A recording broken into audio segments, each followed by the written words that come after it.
Hey, what's up guys, welcome to RGH Tech TV. Recently Lenovo launched A2010 in India for a price of rupees 4990, which is exclusively available through Flipkart. It comes with some decent specs, supports 4G and has Android Lollipop 5.1 right out of the box.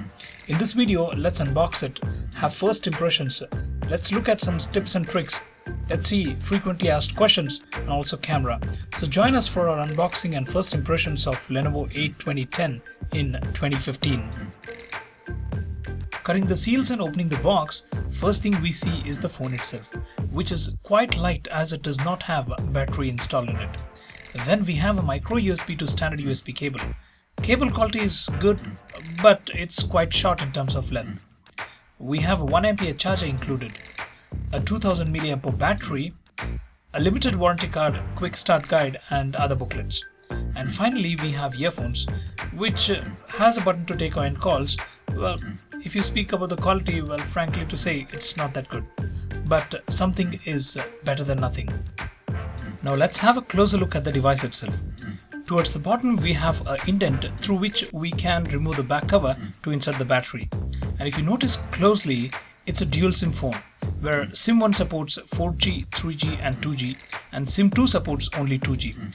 And you also have a micro SD card slot through which the internal storage can be expanded up to 32 GB. On the top side we have a 3.5mm headphone jack, a micro USB port for charging and data syncing. On the right side we have power button and the volume rockers, and on the bottom side we have a microphone, and nothing towards the left.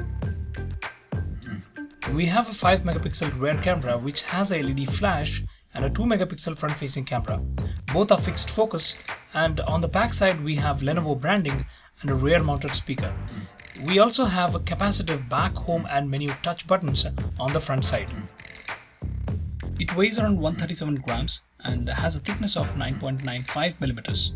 In fact, it's quite comfortable to hold. Single-handed usability, accessibility are all fine on this device. Alright then, let's quickly look at the specs. It comes with 1 GB of RAM, MediaTek MT6735M 64-bit quad-core processor, which has Cortex A53 cores clocked at 1 GHz, and to support that we have Mali T720 GPU. It has a 4.5-inch twisted pneumatic display at FWVGA resolution. Display looks good if you see it straight from the front, but twist it and you will start noticing discoloration. It does have bad viewing angles, but apart from that I would say it's decent at this price point because they had to cut corners somewhere to make it more affordable.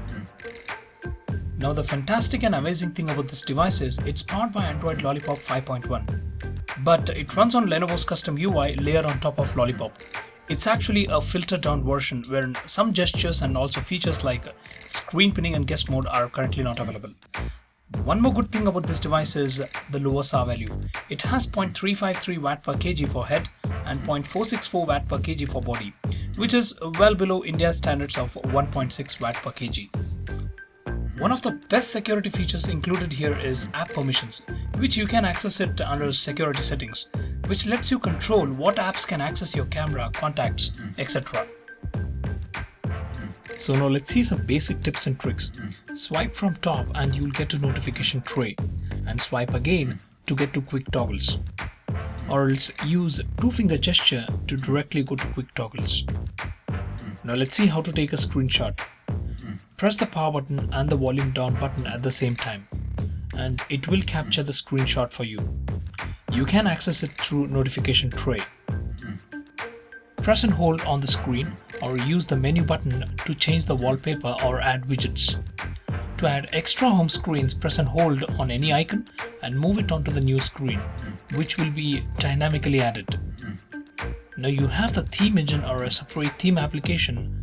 As of now, we only have 2 themes. So changing the theme will change the look and feel of the device by changing the icon packs, wallpaper, etc. Apart from this, we also can add effects to home screen from the same application. You can press and hold on the home button to access the Google Now, which will give you cards like temperature, maps, suggested places to visit, sports, stock, etc. Double tap on the home button to access multitasking or recently used applications. wherein you can switch between the applications or close them individually or close them all. So do watch my advanced tips and tricks video, and I will update the link in the description box.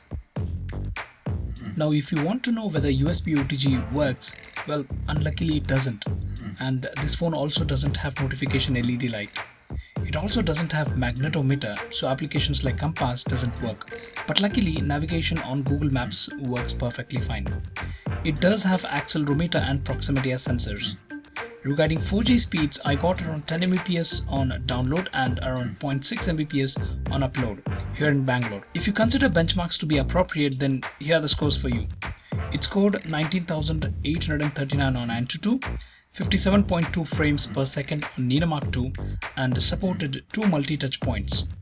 Now regarding the available internal storage and available free amount of RAM, out of 8 GB, it has 3.77 GB available to end user, and out of 1 GB of RAM, it has 516 MB free on the first boot. Browsing experience was good on this device with negligible stutters. Pinch to gesture worked decently, and when zoomed in, the text also looked crisp on this display. Regarding YouTube video playback, you cannot play HD videos. You can only play videos up to 480p, and the reason for this is the screen resolution. My initial impressions on gaming are like it can play entry to mid-range games quite easily and comfortably.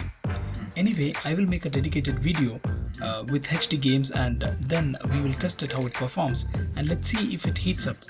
So it's a good idea to subscribe to my channel. Finally, camera would have been decent if it had autofocus, because we cannot capture close-up shots and the text in some notes or printed material, and at the same time we cannot get bokeh effect. Otherwise, it's a good camera for the price point. Color reproduction, saturation and contrast looked good, except for the fact that sometimes flash tends to be a bit aggressive, hence you might lose the natural colors. So that's it guys, make sure to hit that like button if you have enjoyed this video or if it has helped you, and also share this video with your family and friends, and subscribe to my channel for more videos like this. Now most importantly, thanks for watching, and I'll see you real soon.